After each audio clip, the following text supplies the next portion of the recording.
listener production. The creators of this podcast would like to acknowledge the traditional owners of the land on which it is recorded. Aboriginal and Torres Strait Islander people are the first storytellers of this land. We pay respect to their elders, past, present and emerging, as well as any Indigenous people who may be listening today.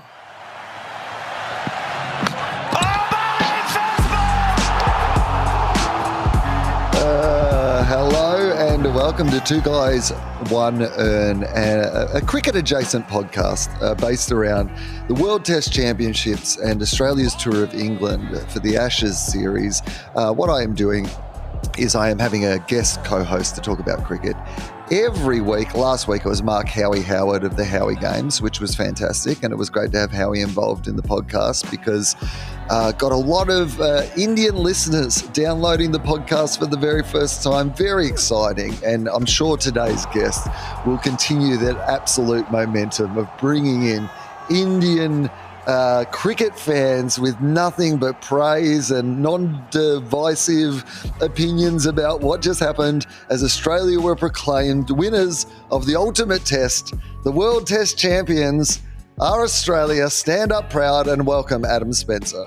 As always with one of your intros, Will, great to be here and a lot to unpack even in the intro. Yes, I'm so excited to sit here as a world champion myself this morning. Well done to the lads overnight. I can't guarantee that I'll bring as many Indians into the podcast, perhaps, as Howie did.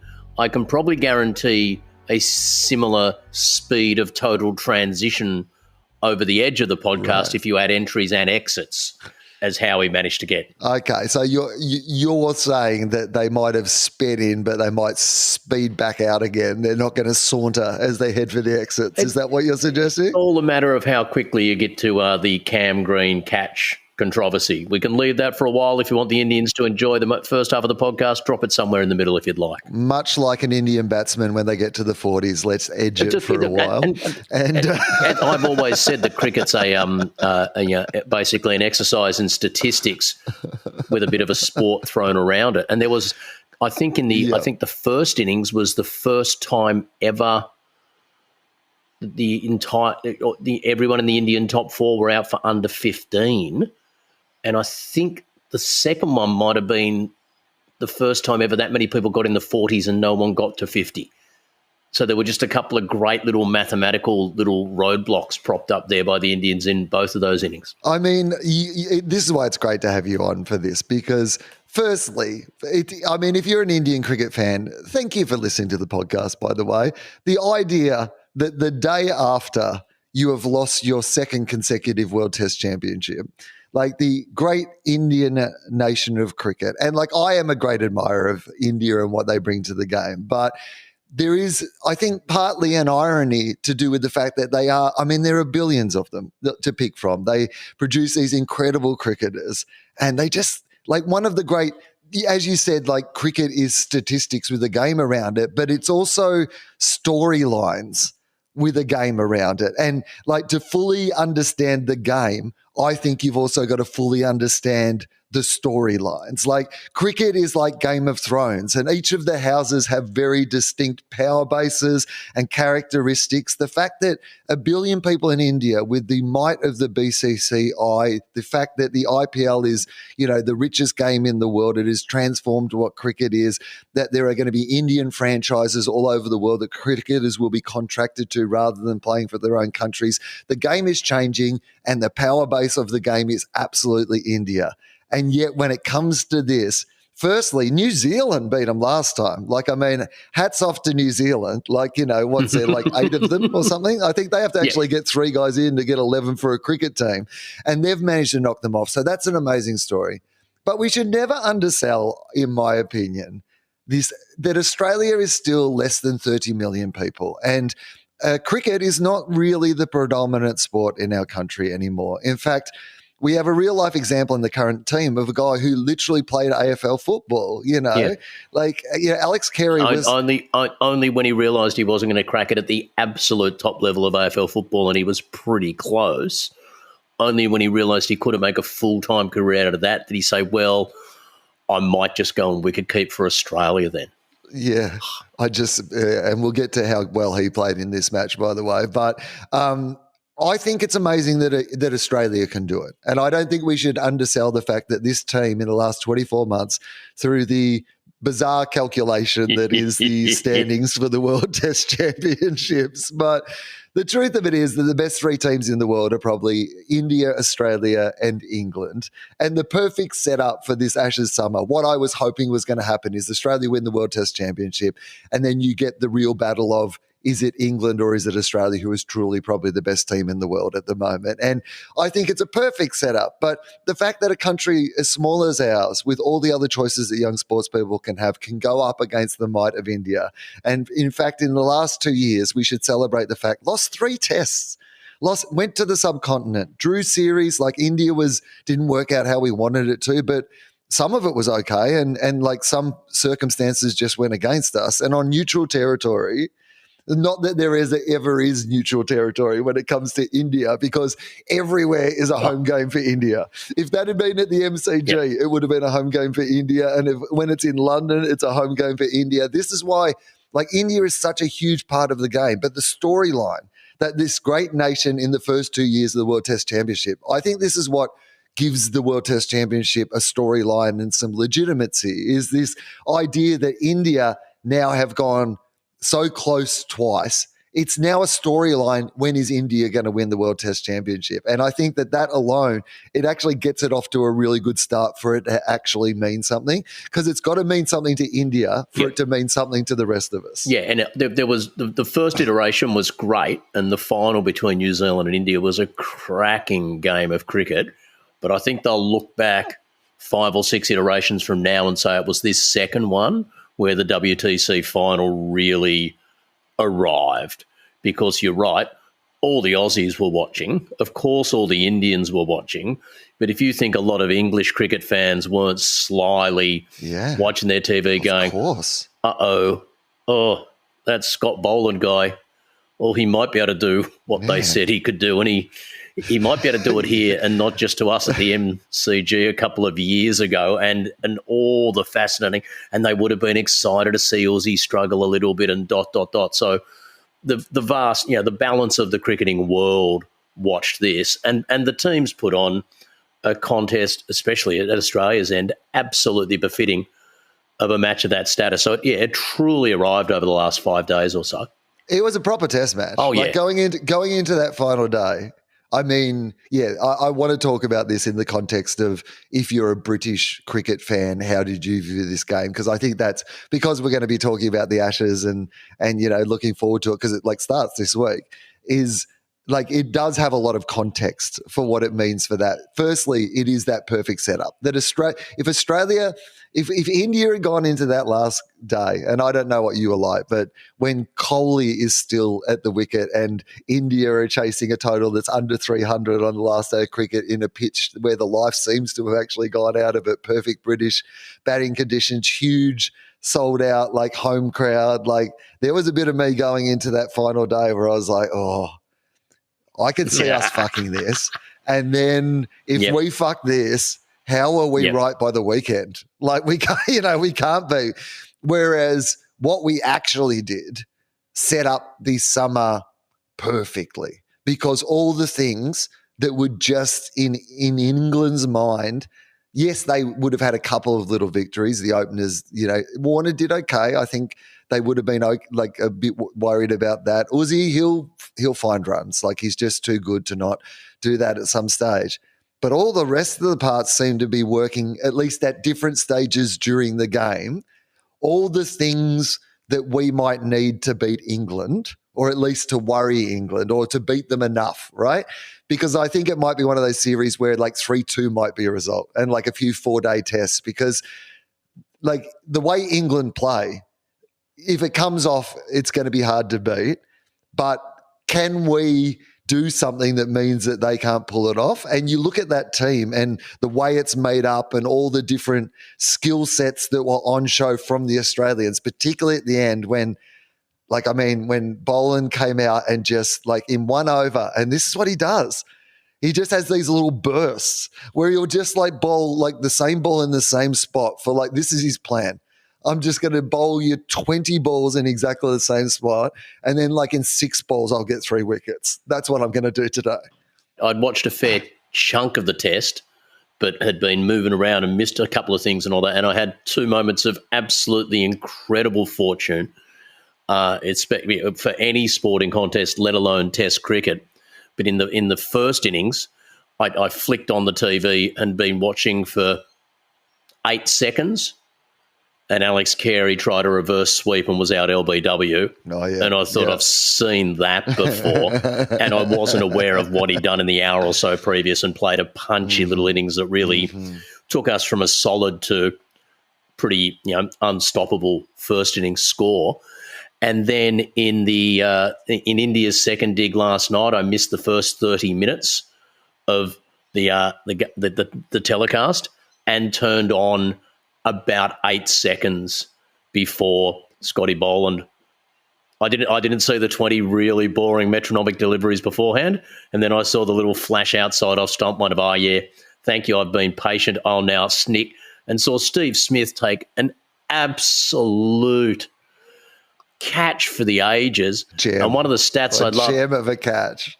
Oh. But just that whole like setup, like for people who love Test cricket, like Scotty Boland, what a hero anyway. For people who don't know the story, like cricket fans will absolutely know the story, but hopefully there's some people listening to this who want to know more about cricket. And Scotty Boland was this this first class cricketer in Australia. He talk about the story of this guy. He's an Indigenous Australian. Like he's been bowling in Melbourne at the MCG, which is, the one of the greatest cricket grounds in the entire world. But his only ever experience of the cricket ground would be bowling at a place like that to no one, because no one watches the Australian domestic competition. And he was a workhorse on the flattest pitch in Australia. So his job was to just bowl on the same spot for 30 overs and hopefully not give away too many runs. That was like his job.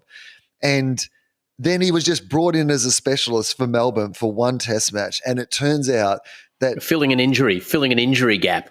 Turns out that doing what he has done forever for no reward, when you take it up to the next level and the pitches have a bit of life in them and you don't have to do the majority of the hard work, there's actually other guys to help you. You have superpowers. It is honestly now, it's beyond a flash in the pan. Like there's been a level of consistency about what he is able to replicate there's no more goodwill. Even Pat Cummins, the Australian cricket captain, was saying that Scotty Boland is his favourite cricketer. And he got himself tangled at Pat Cummins because he said, Scotty Boland is now my favourite cricketer.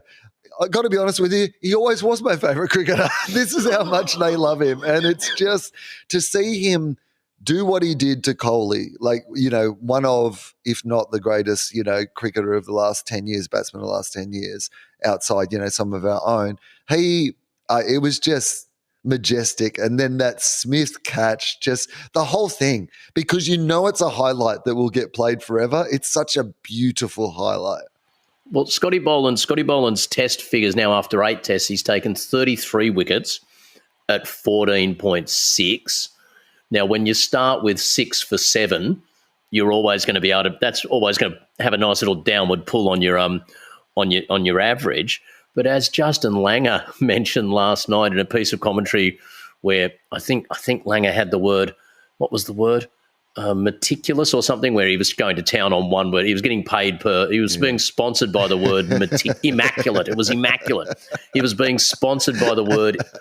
I think he was being sponsored by like a carpet company called Immaculate Length in Perth, because he described the Scotty Boland's immaculate length too many times to count. And normally for your fast bowler, again for people who aren't really cricket devotees, in the second innings, it's a little bit harder to make an impression because the deck has either died down a lot or it's become more of a spinner's domain. And even if you bowl well as a quick, the spinners are just going to get a bigger whack of the wickets. There's less of them going around, so your average is probably not as strong. Scott Boland in the second innings of tests averages 8 runs per wicket. Right.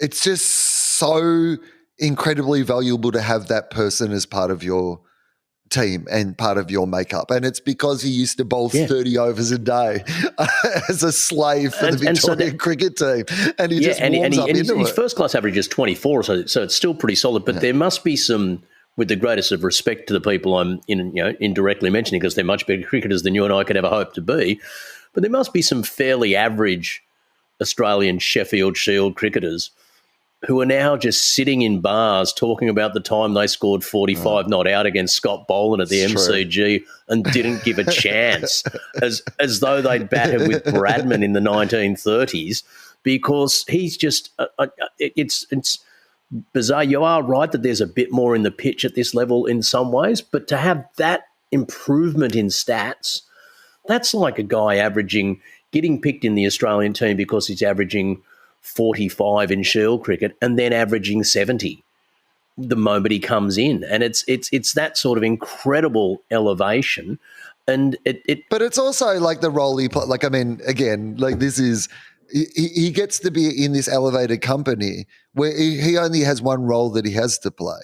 And he has this gift. I mean, the two bowled, with the batsman leaving in this match that he had that just jagged back off of the pitch, are two of the most beautiful, for people who don't understand the poetry of Test match cricket, when Boland bowls, there's something hypnotic about it. Like, it would seem maybe to an outside observer that a guy who puts it pretty much on the same spot every time, like, wouldn't be interesting to watch, but it's actually not exactly on the same spot. There are slight variations that he's constantly doing, and the more they show you, like, there's slight different way he holds the seam of the ball, or like they'll literally be able to show you on the hotspot system they have, or where the balls land, how he will set someone up and then slightly change it to, and this is what I've always loved. I think it was you who first said it to me, and I quote it constantly to people, which is that cricket it's physical chess.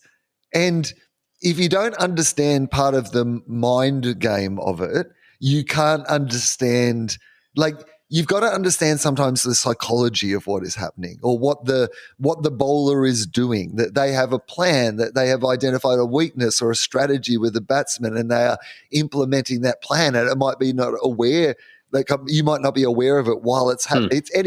I fucking loved it. And like, I could not be happier. And it was just, before we get into the weeds on the Australian cricket team, because I think it'd be good to just go through them all and see what you think they had as a match. But let's talk about the event itself, the World Test Championship, and what were your impressions of the ultimate test, as they definitely were trying to get that going? Well, you're right, because it came in with so much more potential riding on it because it leads into the Ashes and that sort of stuff. And it didn't disappoint. And the fear has always been at a neutral venue, if it was New Zealand, South Africa, say, playing in the final, would the crowds turn up? Would they be engaged?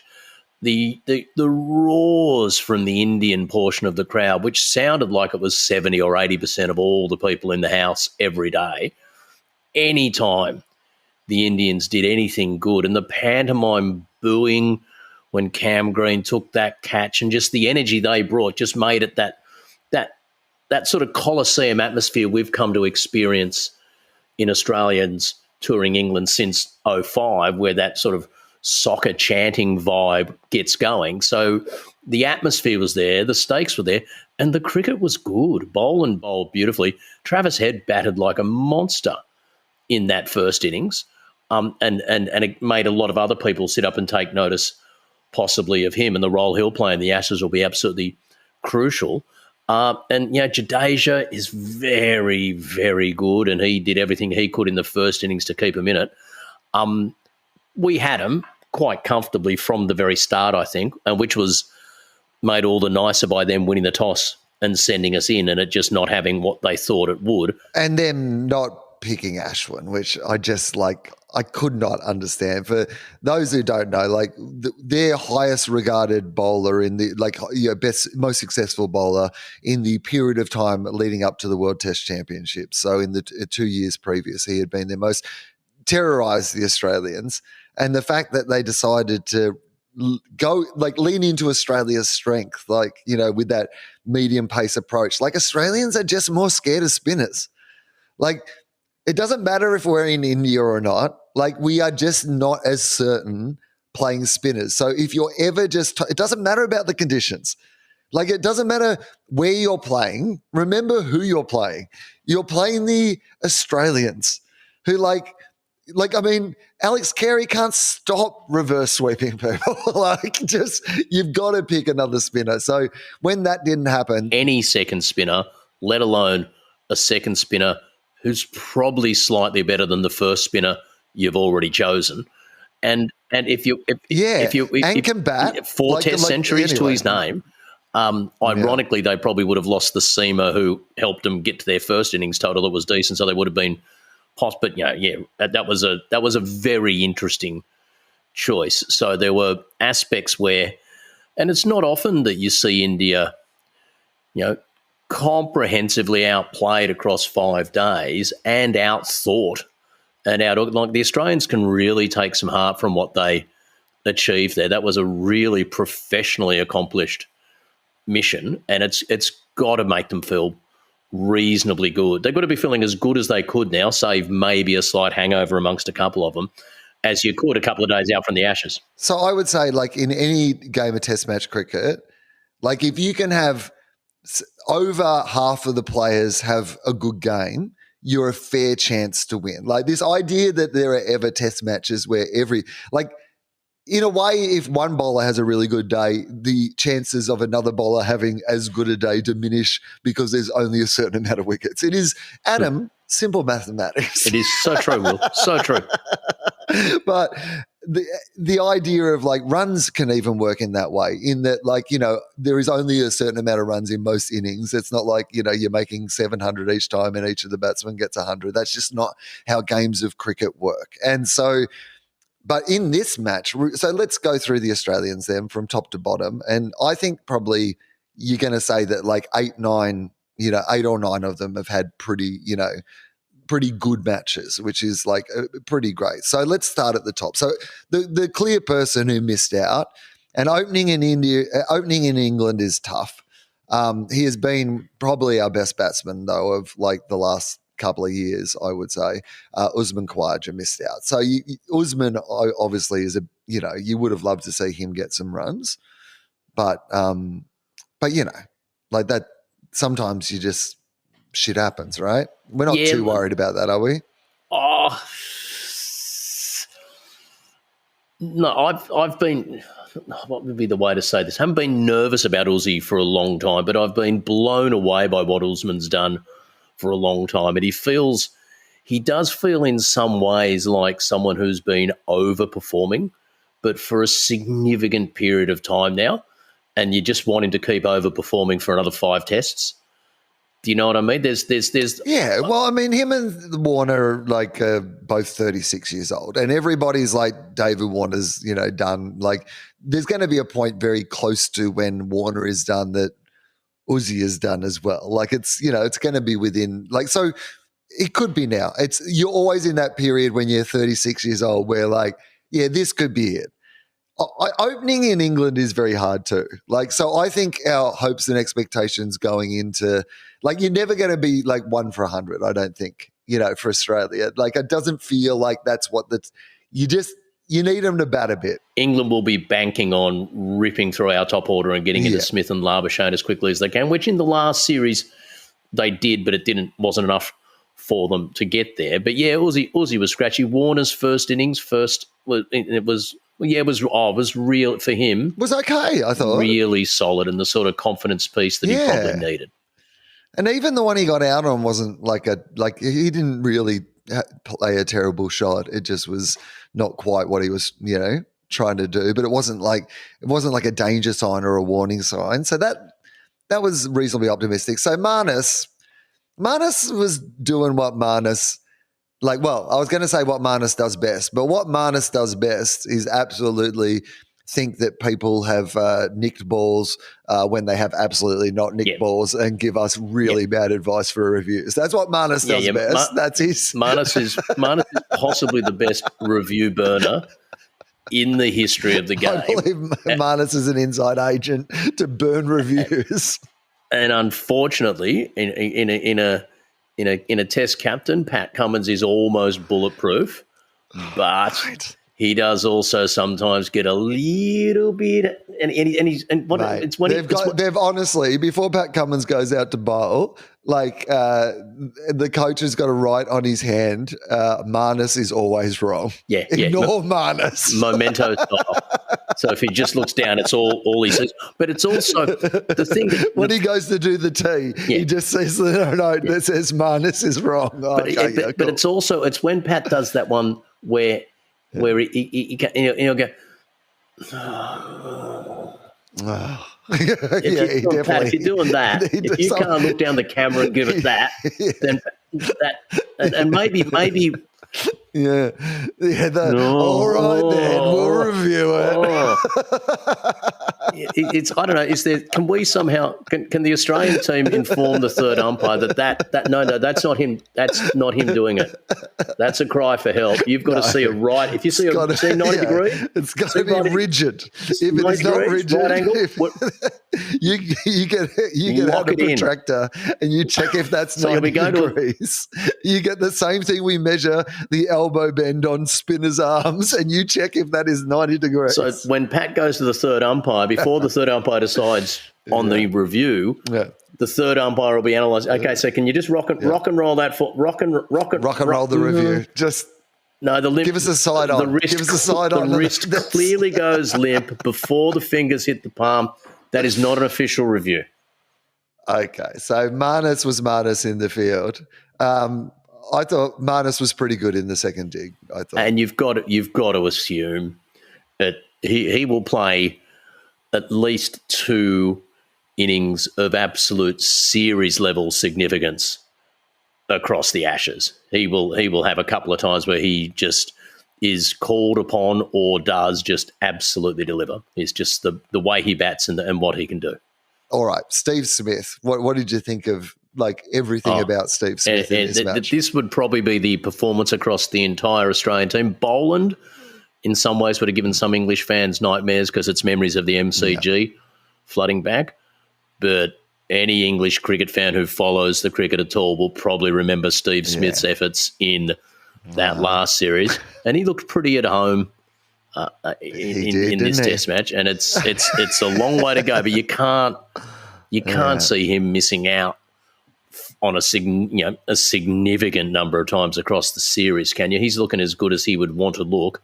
And a couple of those catches and everything he felt like he was in a pretty good headspace, the old smudge. I mean, even that ridiculous, stupid shot he got out with in the second dig, there was something so ridiculous about it, which kind of said to you, he's fine. He thinks everything's fine here. It wasn't, what is he doing? He's this is not Steve Smith. It was like, no.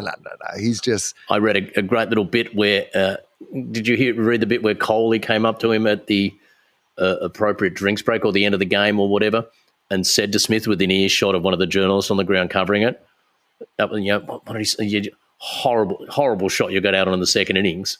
And the journalist said, anyone else, Steve Smith would have bristled a little bit or whatever. But because it was Coley, he looked at Coley and said, yeah, it was terrible, wasn't it? Yeah. I mean, of course he knows it's terrible. He commentates on every ball on the field. Obviously cricket is in their post-career. They're obviously, a lot of them go into the media around cricket, and somebody with the credentials of Steve Smith obviously would be looked at for commentary teams. But I propose something else. I propose one of those. Remember, there was a period of time where American television shows decided that all TV detectives should be on the spectrum of some kind, and that gave them magical powers to be like a detective. Monk, Columbo. Right? What's his name from SUV? SVU. That's right. Yeah, exactly. Vincent D'Onofrio's character from that guy. There was a whole bunch of it. It was a thing for a while.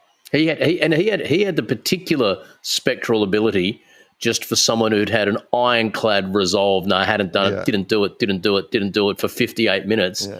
Then you just shout at him, yeah, and then you did it, didn't you? Yeah. And the guy just goes, yeah, I did. Oh, Incredible. Yeah, I mean, I think that was just sometimes actually the actor being scared of Vincent D'Onofrio. Yes.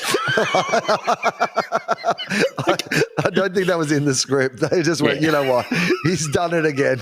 He's D'Onofrio'd them into a confession. He's ruined another episode, but it's just happened so often that they're just like, roll with it. Yeah. This was meant to be a 3-parter, but we're done. Okay. All right. So Steve Smith, I want to see in some sort of like where he goes around and solves crimes. I do the McGrath Foundation lunch each year at the SCG during the Pink Test, and one year was interviewing some of the wives and partners of the players, and Steve's then new wife was on the panel, and she's wonderful and very funny and has no trouble stitching him up big time, but she knows how to operate the cricket bowling machine at the SCG nets, because more than once he has just said to her, like at 10 o'clock after dinner one night when they're just sort of getting ready for bed and he's just a bit jumpy, going, I just need a quick nap. Yeah. And she would seriously, as his girlfriend, go and sit there at the SCG, having pre-programmed the bowling machine, just feeding balls into this machine for him while Steve just works out whether his wrist should be at 98 or 97 degrees when he's leaving a ball outside. And she just that's love. That's dedication. I mean, you do get the impression that he's the sort of guy that is like, honey, it's Valentine's Day. I got you a bucket of balls. We're going to the nets, you know? I've got you your favourite chocolates that you can sit and eat while you hit record on the video machine, because I just need to check my technique on this cut. So for people who don't know, this is like, again, he has so many mannerisms out on the field. It is incredible. So he has a range of like tick-like routines that he has to get ready. But he also has this habit where he commentates good balls. So he will talk about how much they swing. He'll say out loud. So the idea that somebody says to him, you played a horrible shot, he'd be like, yeah. Yep. Like I of all people know that. Yep. Like I can't shut up about the game. Yep. No, he was good. And his partnership with Head coming in at just under 300 runs. And it was really interesting the way he went about it, because Smith was plodding along. I think what's his strike rate in that first innings? 30 odd or 45. He got 45. He got it up. This is what I love about Steve Smith is, like, particularly when you have a Travis Head, and I think it's good that you talk about them together, because he can change the pace of his game, Steve Smith. But his main aim in Test match cricket is he loves batting, and so he's going to try to bat for as long as he can possibly bat for. Like, it doesn't matter to him. That's the challenge. Travis Head comes in, and his way of trying to break the bowling and the fielding team is to attack any ball that he can possibly attack. Like, Steve Smith comes in, and he's more like, I'm going to break you.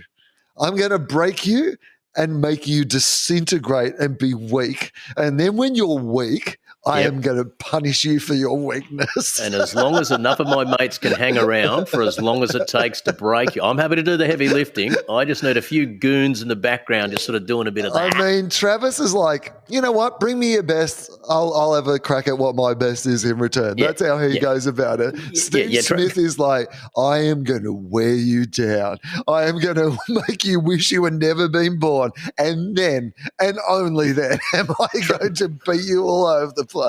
Travis is sort of, look, I really don't know who's going to win this, me or you. Yeah. We should know in about 15 minutes. It won't take long to find out. Steve Smith is, how long have you fuckers got? Yeah. Because I've got longer. Yeah. I love it. Yeah. The two of them were just beautiful together.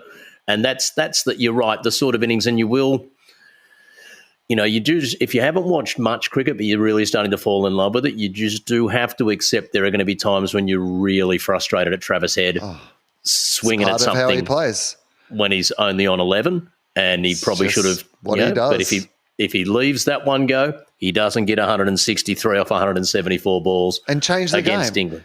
I just for players who with pure impact over the last couple of years.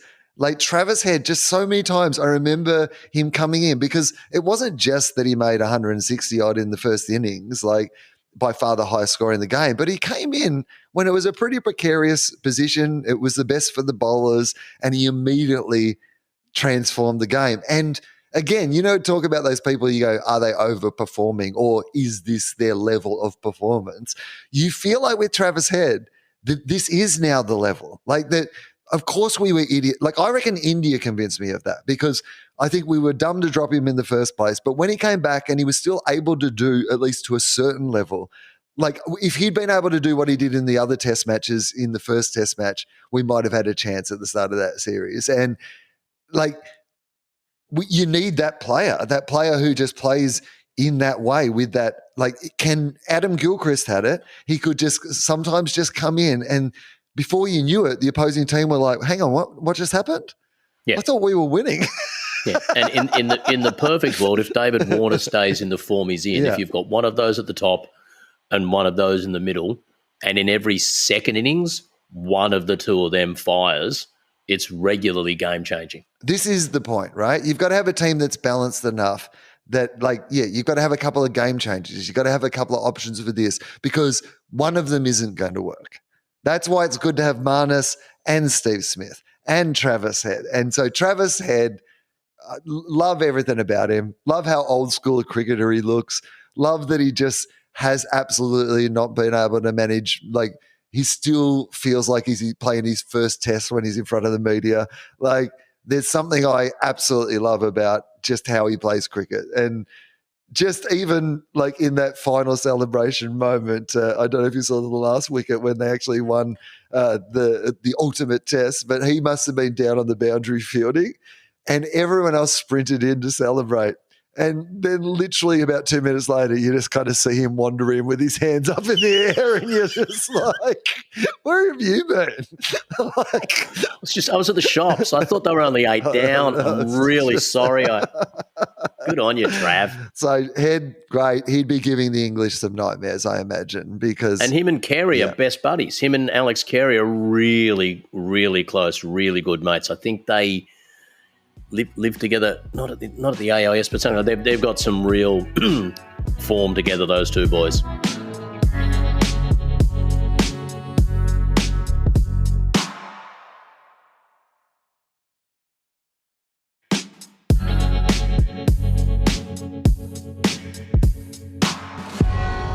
So Cameron Green didn't have the best match, but this is what I love about Cameron Green. Is that he's kind of never out of it, is he? Like again, when you talk about like what are you expecting from these players, it would be lovely if at some point during this series Cameron Green takes 5 wickets in a match or he makes 100 in one of the matches. And that could definitely happen, I think. But it might not be that is the importance of his contribution because often Cameron Green is just whatever we need done is Cameron Green, right? Like he's one of those players that like, he can make runs when you need him to make runs. He can take wickets when you need him to take wickets. He can take some good catches when you need him to take good catches. Like he's very handy to have around.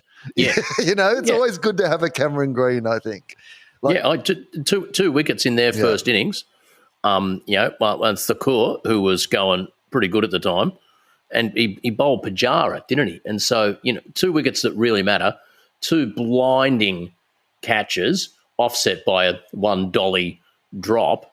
But, menacing with the bat. And, it was when Howie said in this first installment of 2 Guys, 1 Earned that he's thinking that Cameron Green could have a sort of Steve Waugh equivalent 1989 Ashes series where a guy who's been in the team for a while and shown tremendous promise and a bit of it just suddenly explodes. That's we'd certainly all take that if it was on offer from the big West Australian. I also think we look at him and we'll get to Stark in a minute, but because Stark's batting has improved and because you can rely on Green as a breakthrough. I think you've got to think of both of them as your impact bowlers in the Ashes rather than they're going to be if they're going Bazball style, they're going to be the guys who are trying to be your impact bowlers.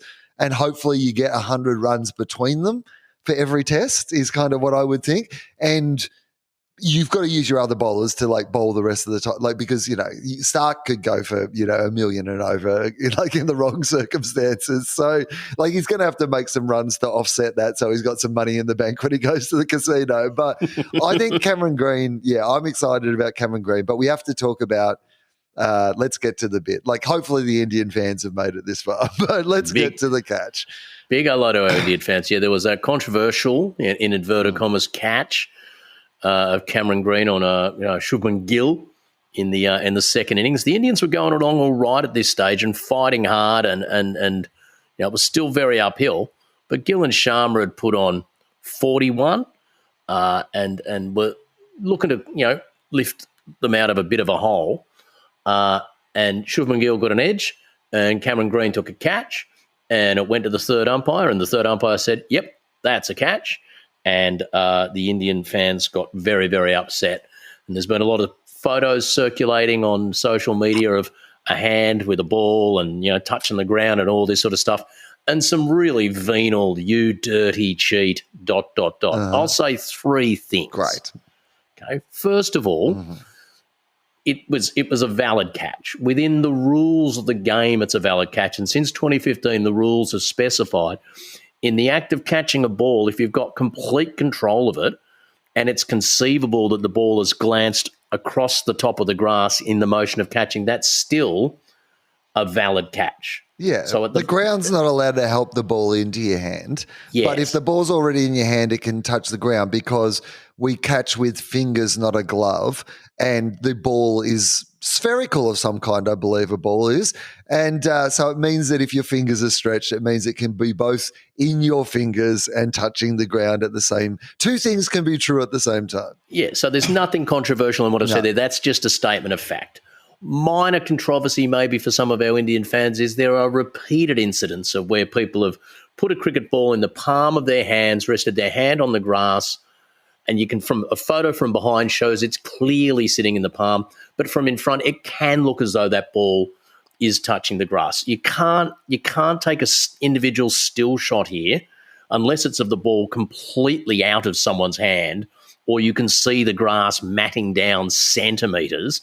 A blurry still shot. If there's still, because look at the camera angles and all it isn't set up for that. So a still in this context, if it can prove something one way or the other, can be handy. If it cannot, it is entirely useless. But the point I would make to our Indian friends, they're not here. Anyone. But let's make the point regardless. Anyone online who's getting angry at Cameron Green and ridiculous. Throwing words around like ridiculous. Cheat, right? Anyone who's doing that would have to agree that Rishabh Pant can never play Test cricket again in his life, because in the last out against Australia, there were a couple of incidents where he clearly claimed catches that he must have known were not catches. There was one ball went up like that. It was against Petkovsky? Went up like that, turned around, and on the third attempt, the photos have his hands down like that with the ball in between it. And Shane Warne said at the time, he can't be claiming that, can he? And he claimed it, and it was only when the third umpire had a look and said, "Oh, mate, you must be kidding," that it was overturned. And and there was one other catch in that series that was very similar.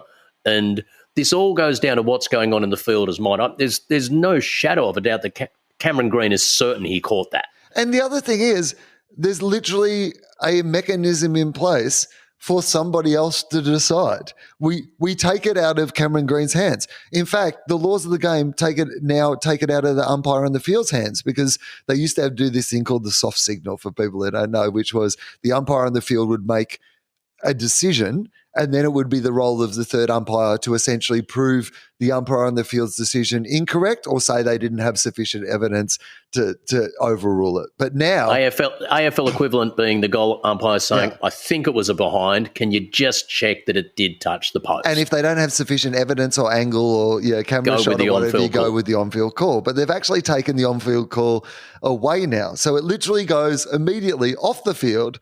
So no one on the field, no one's a cheat. Because the only way that it could be a cheat is if the system was that we went on what Cameron Green said or not, right? But just before we move on from that, we need to be really. I'm not moving on. I'm not moving on. But just from that one point, is It's not Cameron Green's decision. You cannot blame Cameron Green for what's he meant to do. They literally, because should he take it to another third umpire? Should he overrule the third umpire? There is literally a thing in the game that is set up to, we know that you can't tell. So we have this system whereby someone else makes a decision. That someone else made a decision. It has nothing to do with Cameron Green. No, and the only provisos I put on that is you have sometimes in the past seen, and I saw David Warner take a catch once that was 50-50, and everyone was really appealing, and Warner said, I think so, but I'm not sure. And so a player might choose in their body language to say, I'm not sure. I think Cameron Green absolutely thought he'd caught that. The one exception, Will, is where if you know for a fact that ball has touched the ground and you go up for the appeal, that's not great. And see my previous comments about an Indian wicketkeeper, because if your hands are like that with a ball on the ground in between it, and then you pick it up and turn around like that, you can. If people are going to start throwing the C word around, I'd respectfully suggest that's the big bullseye on the dartboard that you should be aiming for in that case. Well, I don't feel like, here's what I will say, is I don't feel like either of them are cheating. I feel like once we have a game whereby there is a mechanism for there to be a replay, you're taking your chances, right? Like you're really trying to see if you can get away with something in that situation where you're literally surrounded by cameras. So if you in that moment want to take that chance, like in such an obvious way, then people are going to read into that whatever they want about your reputation, right? It's in your own hands. Whereas like in something like the Green one and cases that are like that, because there are ones like it, I would always give the fielder the benefit of the doubt that if it feels like they've gone into their hand, like how can they tell in that moment when their hand is both touching the ball and the ground, how much the ball is also touching the ground in comparison to how much is touched? Like, I mean, they can't make that calculation on the spot. Absolutely not. I mean, Steve Smith will be able to in my new TV series I am making about him. But Steve Sleuth. Yeah. All right. So Cameron Green, tick. We'll give Cameron Green a tick. Now, Travis Head's best mate. I like that. I like the fact that this is, because this feels like this could be the real future spine of, Australian Test cricket, when maybe some of the, if we're getting some renovations done on the roof, the openers, we don't know what's going to be going on there. The fact that you've got Travis Head, the fact that you've got Carey, like it feels like, obviously every time there's a new Australian wicketkeeper, there's that period of time where we're all assessing. Can't be Gilly. Can't be Gilly. Yeah. Can't be another Gilly. Please be another Gilly. Please be another. Or let's be Ian Healy. Like we'd be happy with Ian Healy. Like we'd be very, like there's a level of what you need to be able to do to be an Australian wicketkeeper. And Alex Carey's always had that potential, but like I thought he kept really well in India for like a dude, like again, because he played footy for so long. I know he played cricket at the same time, but like because he was focusing on his football, like I do think that you can just see him grow and grow the more experience he has at the level. And he's clearly super dedicated, and like he's got to stop playing reverse sweeps. But other than that, like everything about this game, the way he caught, the way he kept, there was a couple of like, catches that weren't catches, stumpings that weren't stumpings, but just the way that he did them was beautiful. Like he whipped the bails off in the second innings. Yeah.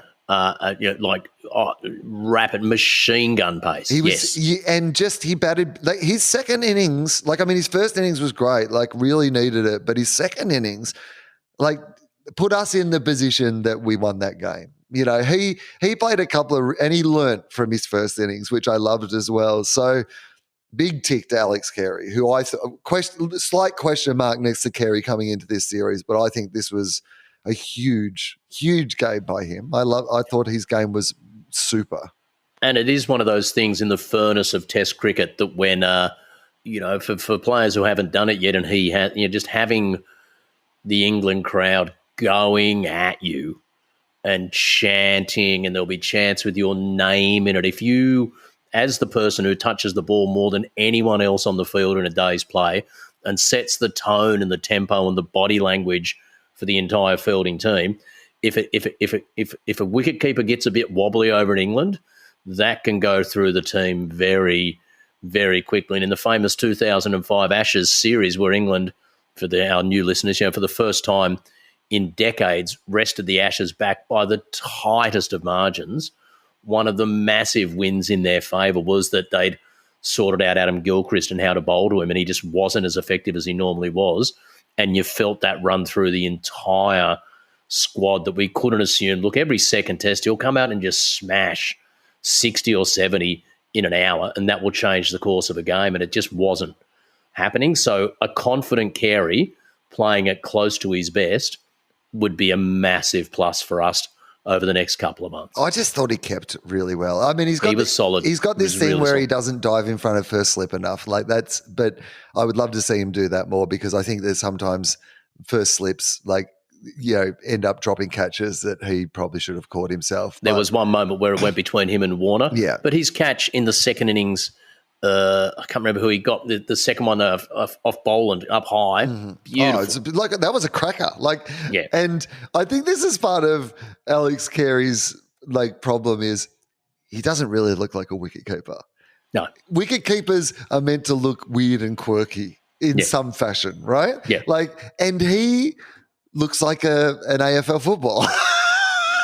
And you keep looking at him going, what are you doing, wicket keeping? And then you see him take that catch, which was he took it like an AFL footballer, at the absolute, jumps straight up. He's at his absolute height, catches it, and then just nonchalantly lands and oh yeah, I got it. If you were just shown his body type and you were told this guy's in the Australian cricket team, what does he do? Yeah. The only thing you could guess would be opens the batting and takes a lot of them on the body just to take the shine off the ball. He's got a David Boone of the modern era type of just do that and put him in close, and he'll again wear a few more on the body and take the occasional catch. Can't really run in the outfield and hits lots of boundaries because he's not that quick. He's actually athletic and trains incredibly hard, but he's just got that. You're right, that stocky.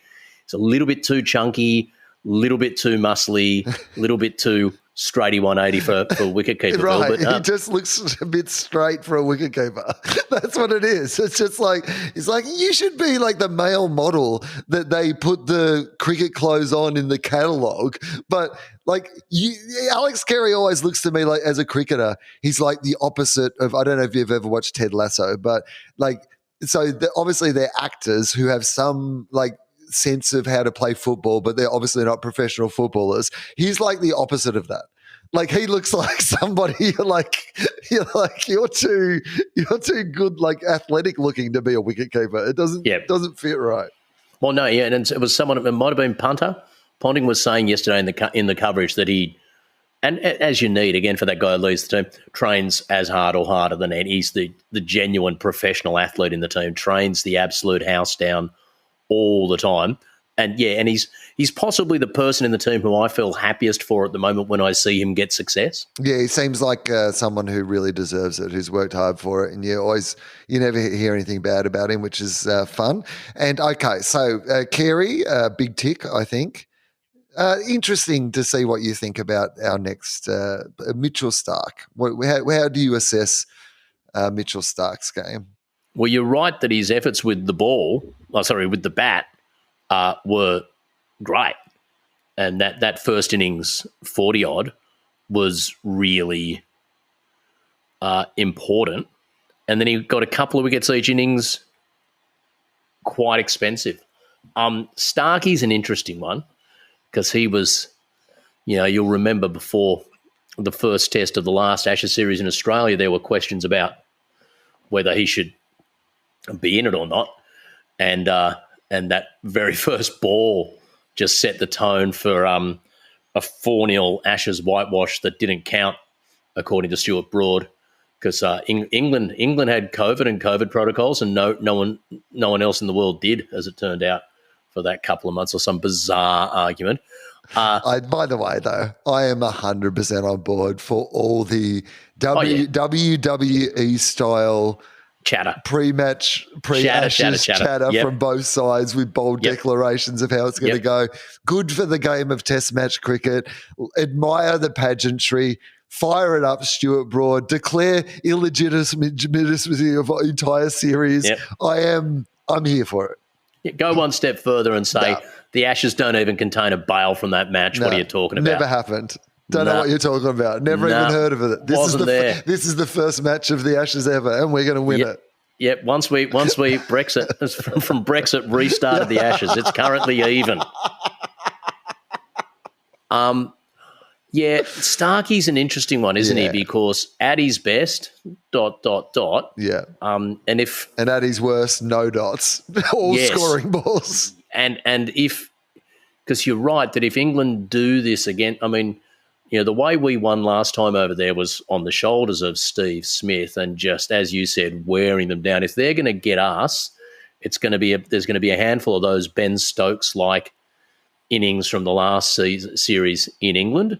There's going to be 45-minute spells of the game where it just takes away from us. And I mean, I'm a tremendous fan of Mitch Starc, and when he's at his best, he's at his best. But of all the Australian bowlers, if they could really get some collar on and take 40 or 50 runs off someone in 3 overs and then have a state of, I'm not as confident going to him as a captain that I would normally be, you do have a lingering feeling it could be one Mitchell Starc. Yeah. So I think he plays in the first test is my guess, because left armour, it is still variation. I do believe if England go full Bazball, they're most likely to go full Bazball from the start, right? To see if they can knock us out immediately, see if it works, right? Then they can readjust, but my guess is they don't come in timid.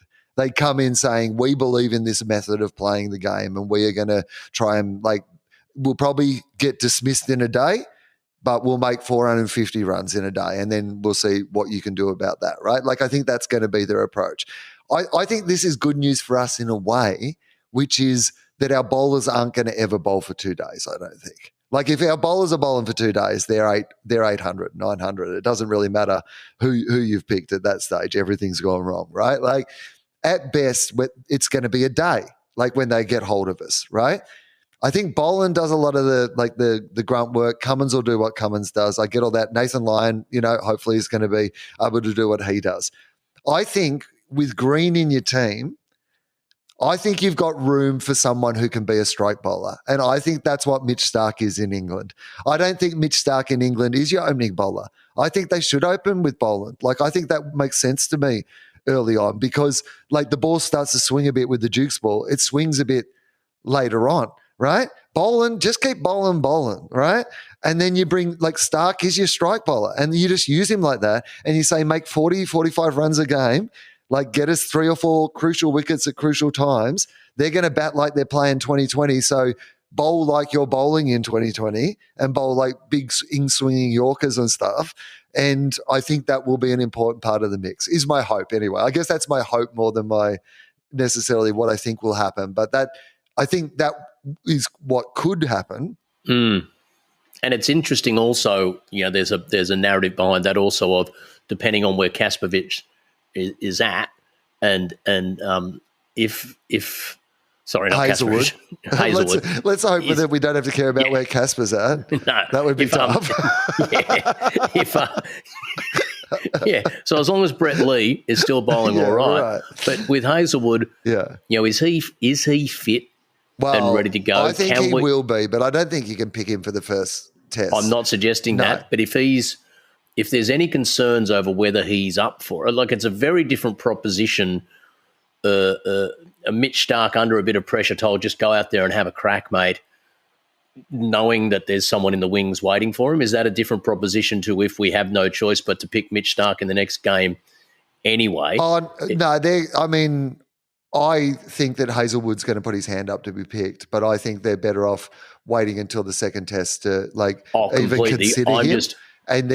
I'm just hoping that what we're hearing about Hazelwood's totally recovered from all these injury woes. Don't worry. I hope there's no. We've heard that screen. before. That is certainly, but I actually think it's pretty exciting if we could have, I mean, again, it's always really great in the week up to the first test where you can really think of all the positives. And this is definitely the frame of mind I'm in at the moment, is that, there is a lot of positives here. But if we could have Hazelwood because one of the bowlers isn't going to play every test for the series, if you got Hazelwood, like a bowler of his ability, ready to go, and you've got the time to get him ready to go for when he needs to as a backup bowler, I feel like that's a great advantage for Australia in our mix of what we're bringing to the table. And also, if in the worst case scenario of an injury, if Michael Nessa is the guy you're going to bring in, then he's also or Kasparovich. I believe Kasparovich is also a chance. Yep. But Bruce Reid. Yeah, Bruce Reid's still going all right. I believe so. Terry Alderman's put on a couple. I'll be honest with you. Terry's put on a couple of kilos, but he's still good. He'd still get a few. Well, if England picked Graham Gooch, I'd be picking Terry Alderman immediately. So, all right, okay, so exciting. So Mitch Starc gets a game, first test, we're thinking. So, all right, then we get to the captain, Patrick Cummins. How did you feel Paddy went? Yeah, whatever. He was, he had an okay game, but he wasn't the best. He was fine. Thankfully didn't need to be. No. Had a lot of guys doing a lot of work around him. Yeah. You've got to think for every game back, he will just get better and better. He's probably of all the people who could have done with a run beforehand after the very, very tough last few months he's had. He's probably the one who would be the best for it, and so that in and of itself is good. And he just you get the impression he thrives on that sort of workload, and so that's going to keep him in good stead. My favourite Paddy Cummins moment was, in fact, during the summer just gone, and at the completely rained out Sydney Pink Test, and I was there doing some stuff again for the McGrath Foundation, and they got me down to do a little piece to camera broadcast just for the fans who were there, plugging how the virtual seats and the fundraising was going, and it was going so well I was announcing we're going to increase the number of virtual seats, increase our aim, and as I'm getting to that bit, the crowd will just start really cheering. And I'm thinking, Spence, you're nailing this. You're really bringing people on the journey here. Fantastic. And only when we cut the camera did I look down and realise it was the umpires coming out to do a pitch inspection that the crowd had got really excited about. And that's the beauty of Test cricket, that the biggest cheer on the day was for two guys who weren't playing coming out to tell us that no one was going to play that day.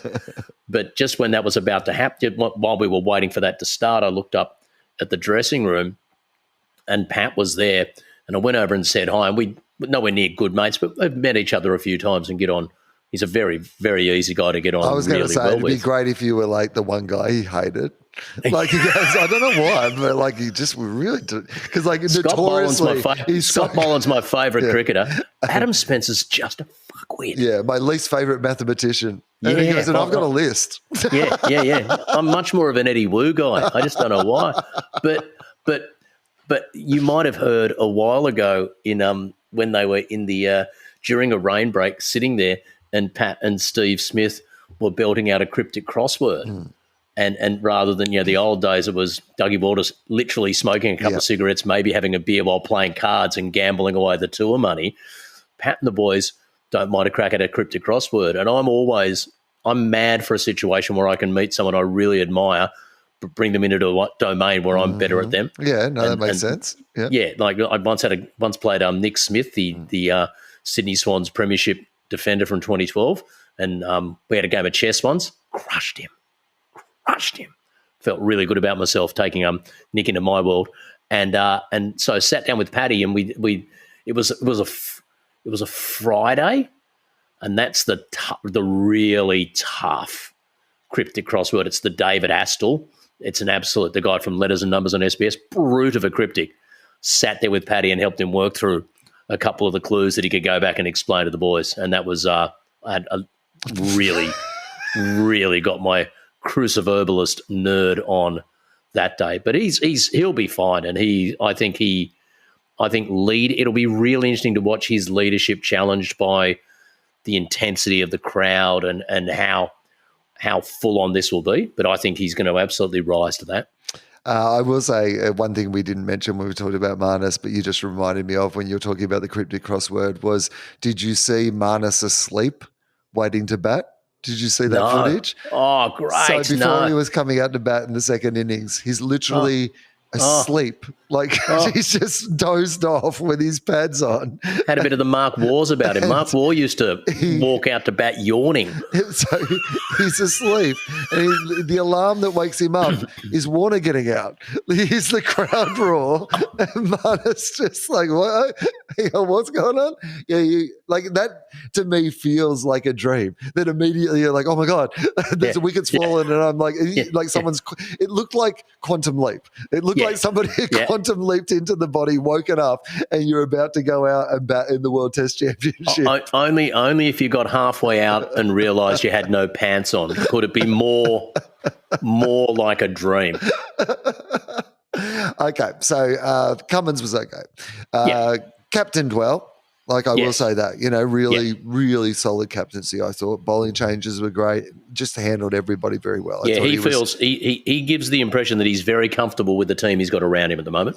That's what I like about him. His leadership style, because everyone was always like, how is a fast bowler going to be, the captain? Well, he's not, is he? They've got a committee, clearly. They've got he is definitely the captain, but he is also oftentimes clearly, he's working with the team. And in the case of the reviews, a committee with one too many members on it. Yeah, exactly. If there was a time when Marnus could beat, I'd enjoy him being asleep. Yeah, it would during be reviews. They need to get a hypnotist in, and then every time there's a review, the moment for a review, someone can just go over to Marnus and go and sleep, or the noise that Marnus thinks he hears. Yeah. Has to be loud enough to wake him up. Right? So, Marnus, you're asleep, and if you think you hear no, that's not good enough, Marnus. If you hear a crack, okay, we'll send that upstairs. Mate, Marnus should only be able to make the call if literally he is the one who's caught it and it's been hit off the middle of the bat straight to him. Then I'd be like, I don't know. Let me see another angle on this. Yeah, let's see what Alex Carey thought about it. All right. So So we're Nathan Lyon. Pretty good game, I thought, by Nathan Lyon, considering that it wasn't considering that India decided going into this game they wouldn't pick their best spinner and the third best ranked ICC player of the last 24 months because it wasn't going to be a game for spinners, and he really didn't bowl much in the first innings, although still did okay in the limited overs that he had. Bowled very well, I thought, in the second innings. Oh, he was handy in the second innings, and it'll be really interesting because again with your Baz ball. If you're going to Baz ball, then even a very good off spinner, and Nathan Lyon is clearly a very good off spinner. Off spinners have to be in your sights, and the spinning thing is going to be interesting because with old Jack out for England, they've got some injury concerns around their squad, and Jack Leach looks like he's out for the entire. Yeah, well, I believe Moeen Ali. Is it Moeen Ali? Is that there? Is Moeen coming back? Is he coming out of retirement? He'd always said that he wouldn't. He's been asked several other times. Sometimes I think when Leach was fine, which was a bit insulting to Leach, Moeen's like, no, seriously, I'm gone. And they're like, you sure you don't want to come back? Yeah. So we've got a guy, but we're not convinced about this guy. But now they don't got a guy. And so, Moeen, I believe, has said that he is available to be picked. Yeah, that's interesting. The subtext of all that is really interesting stuff. He will have a big role to play in this series, Lyon. And sometimes it'll be, getting wickets in second innings to win games, and other times it will be if they're seeing them well, because Stokes got a hold of him a couple of times in that mega innings, and at the same time, Lyon produced the breakthrough that was needed. But what have we done? We'd burnt our reviews. Yeah, so that, by the way, is going to be an issue. I know we joke about the Marnus thing, but we are terrible at this. And I think part of it you identify, which is Paddy Cummins, he's too good a guy. I feel like we've got to take it out of his hands. We've got to do a couple of things here, I think. We've firstly got to say Alex Carey. Like, I think the wicketkeeper most of the time is the best person to ask, right? Like, not always, but a lot of the time they seem to know what's going on. They need to pay attention to everything at wicket keepers, right? Like, whereas everybody else can drift in and out of the game, they can hear things. Marnus is just hearing a constant clicking in his ears. Yep. He might have a hearing impairment or something. Yep. He might need to just go and see like a Yep. specialist. But I think the wicket keeper is always a good person. I think like you're finding roles for people in the team, right? Like Warner tends to like be first slip. That's normally a pretty good place. He's got a bit of like a ruthless killer attitude. Like you're trying to go, what is Warner bringing to the team as well as like his batting prowess? Maybe they've just got to go to him and go, you're going to have to be you know what? When Paddy's going up with the soft tee, you're going to have to be the guy who grabs his arm, right? You're just going to have to go in there. We give you full permission. If he's going up with a soft tee, you just grab him by the elbow and you pull it back down again. Yep. Can't make a soft tee with one arm behind your back in the wrist restraint position. You take him to the ground. You pin him, you sweep his legs, and you pin him to the ground. If Marnus gets in his ear, 15 seconds. 15 seconds. Just... all right. So Nathan Lyon, I think pretty happy with Nathan Lyon's form going into this, I think. And then, Scotty Boland. We talked about it already, but fuck, man. Amazing. Yeah, he went all right. He went all right. Yeah. Yeah, if you're England, like you said, because they've already got history with him, like, I know that their whole new thing is like, we're with Bazball now, and like that old shit doesn't matter anymore. Like the last Ashes didn't even happen, baby. Didn't even happen. We were on a break. It didn't even happen. It doesn't count, right?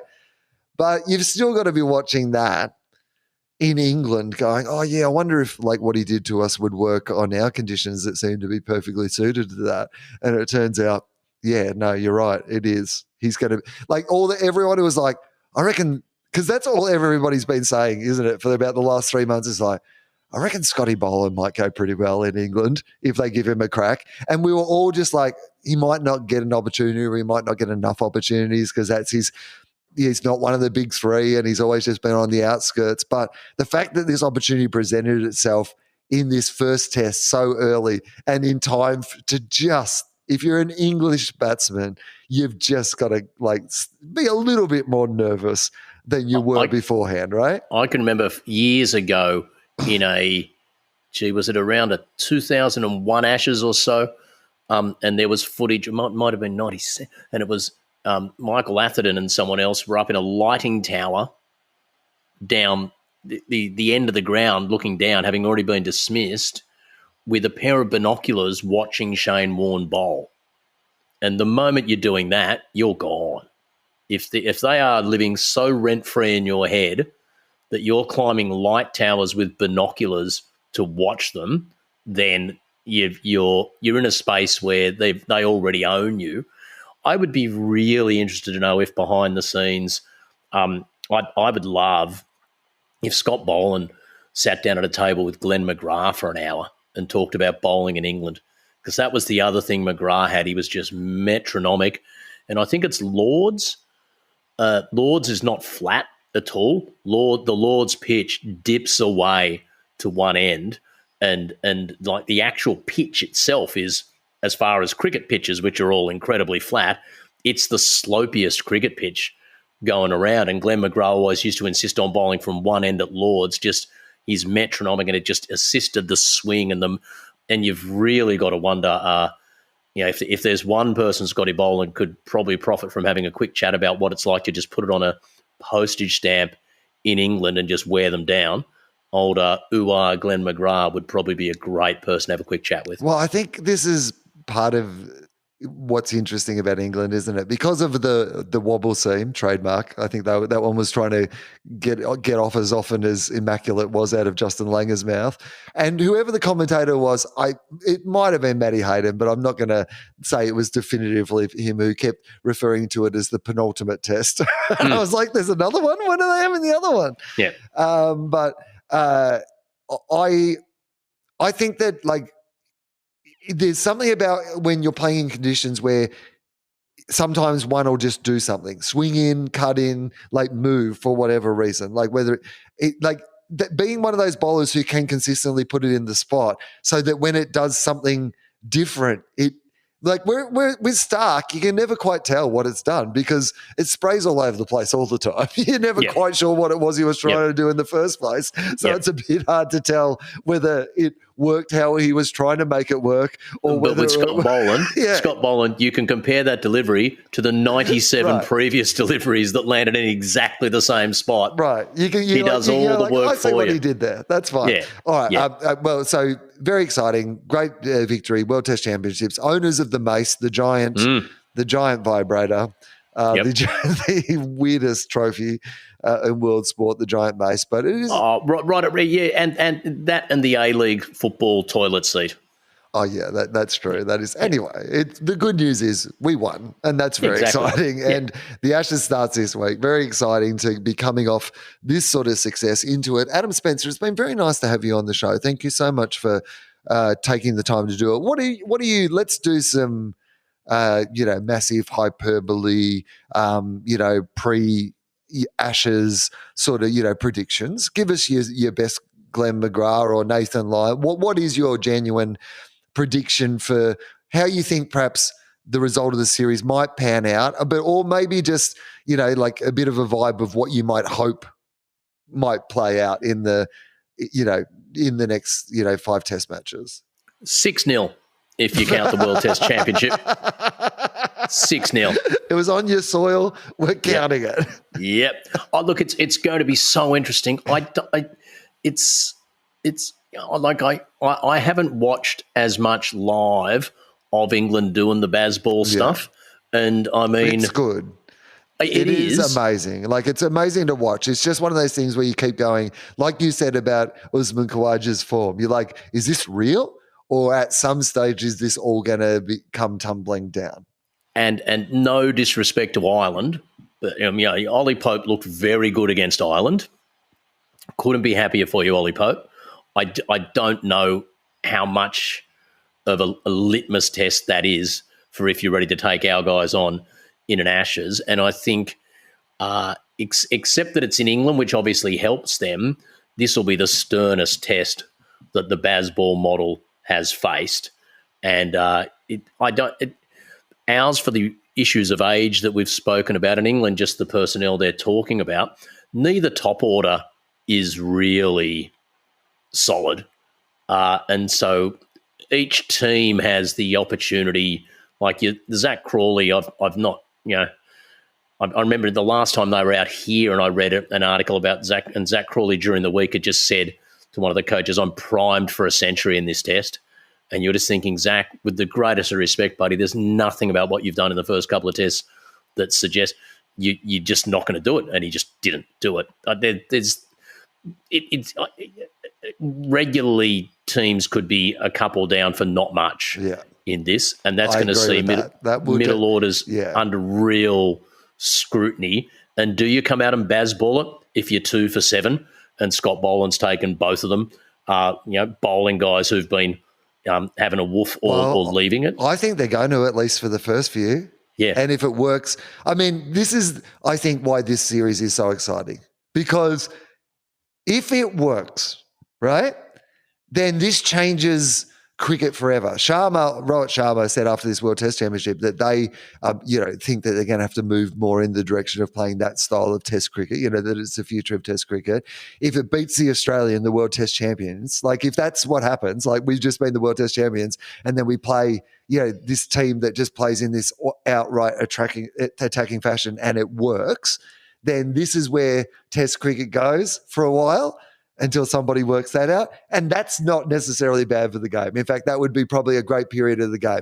However, the better storyline for an Australian is that it doesn't work, or at least it doesn't work 3 out of the 5 times. That's really, because I think that there's a chance it does work 2 out of the 5 and it doesn't work 3 out of the 5 and we win.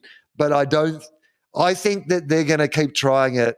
And I think sometimes it's going to come off. It just has to, because it's hard for bowlers to defend against outright attack. Sometimes it just comes off. And the other thing of when, if you remember in 2005 when they beat us by the narrowest of margins and were willing to try every trick in the book and a couple that probably weren't in the book to wrest that advantage. They had a professional fielding guy who was a 12th man who played a tiny bit of county cricket but was barely good enough to play county cricket, and they were rotating different 12th men into the team for individual days of a test based on who was available, etc. And one of those guys ran Ricky Ponting out with an incredible throw down to the stumps that won him a test.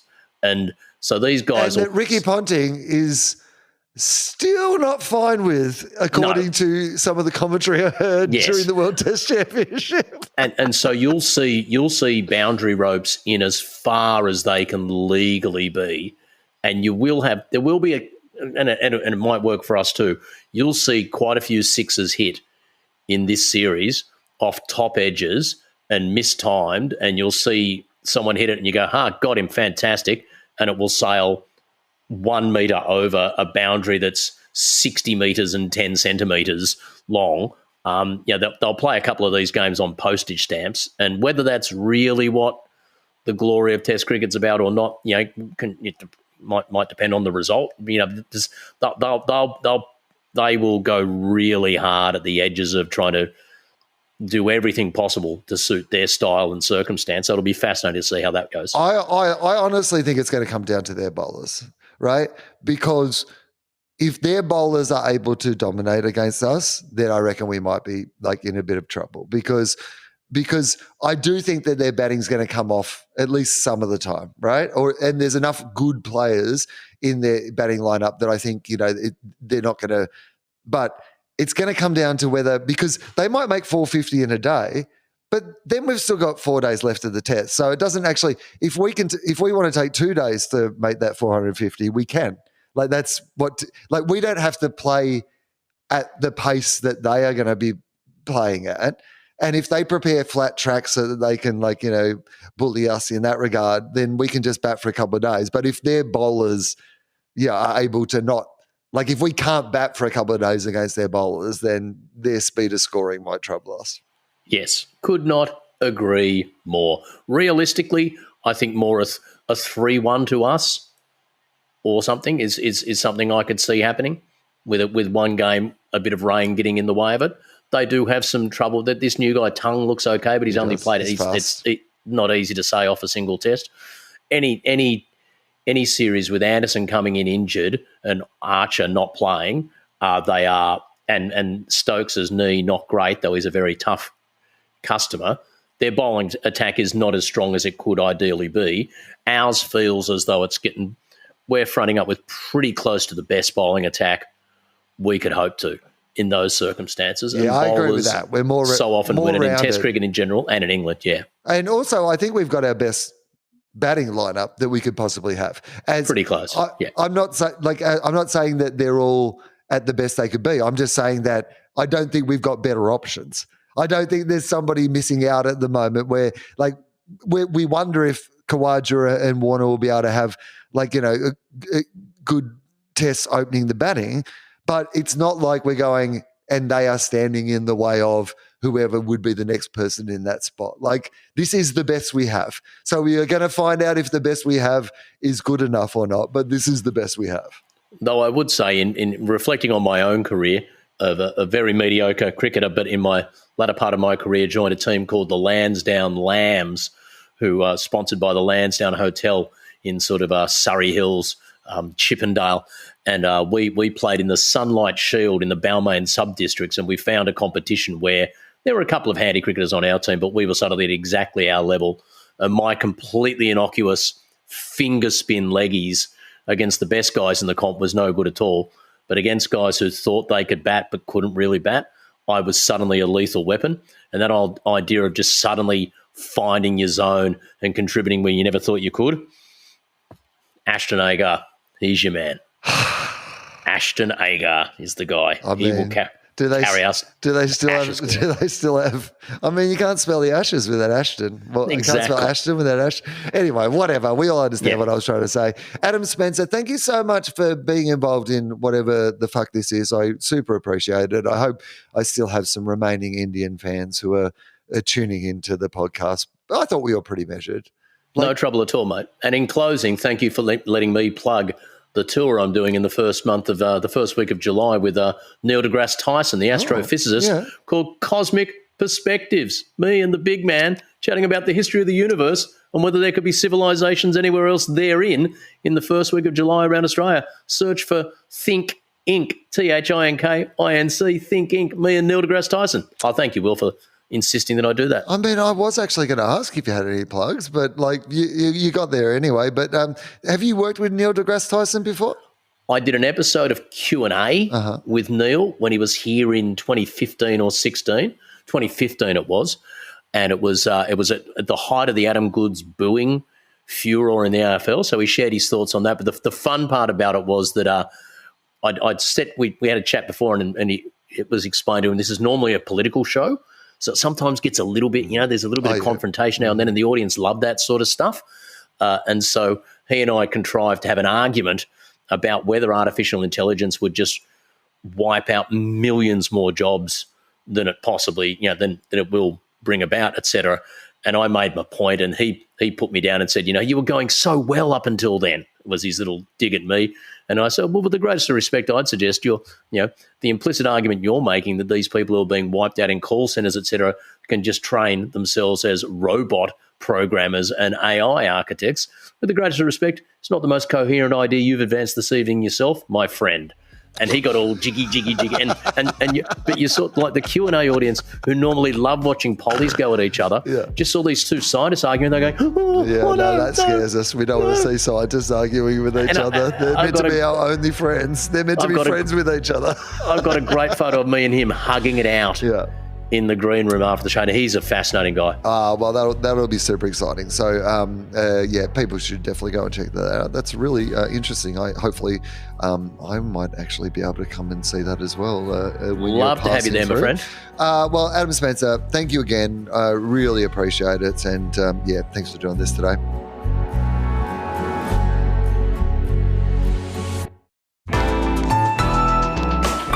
Listener.